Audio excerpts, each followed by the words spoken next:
বাঘাড়ম্বর লিখেছেন ভবানী প্রসাদ মজুমদার। মার্কাস স্কোয়ারেতে বসেছিল সার্কাস, উঁচু উঁচু টিন দিয়ে ঘেরা ছিল চারপাশ।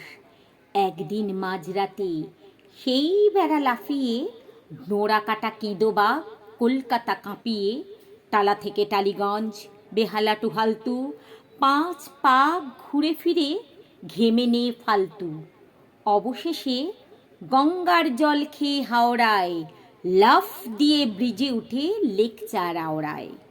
মানুষেরা শয়তান, বদমাশ ও বিচ্ছু, আমাদের তরে ওরা করেনি কো কিচ্ছু। লায়ন্স ক্লাব তো আছে, টাইগার্স ক্লাব চাই, জেব্রা ক্রসিং আছে, আমাদের কেন নাই? মুরগির হাটা আছে, ঘাটা আছে গাইদের, আমাদের হাঁটা কাটা কেন কিছু নাই ঢের? কাকদ্বীপ বকখালি হাঁসখালি আছে ঠিক, বাগদ্বীপ বাকখালি কোথাও নেই ধিক। খেয়াল না থাকে যদি বাগদার কি বা দোষ, হরিণ ঘাটাও আছে তাই মনে আফসোস। মানুষের গাঁটে গাঁটে শয়তানি ফন্দি, উঠোনেতে কেটে দাগ খেলে বাঘবন্দি।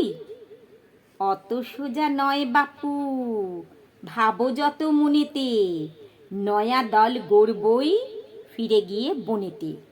মানুষের দিন শেষ, আমরাই রাজারে, আমাদের হেড অফিস হবে বাগবাজারে।